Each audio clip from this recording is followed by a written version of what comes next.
Հիմա 200,000 շեմի մասին եմ ուզում խոսել, թե ինչու ենք 200,000 դրամ շեմից սկսում։ Նախ հետևյալը կա, որ մենք մեր վերլուծությունը ցույց է տալիս, որ 200,000 դրամից ներքև աշխատավարձող սեգմենտում աշխատավարձի ստվերը ամենաշատն է։ Եվ մենք սրանով լրացուցիչ խթան ենք ստեղծում, որպեսզի քաղաքացիները նաև իրենց գործատուներից պահանջեն, որ իրենց աշխատավարձերը ճշգրիտ ֆիքսվի, որպեսզի իրենք մտնեն համակարգի մեջ։ Եվ սա էլի մի ուղերձ է, որ ես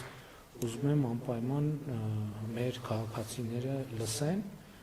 Հետագայում արդեն իհարկե պլանավորում ենք, բայց այս քաղաքական հարց է, որովհետև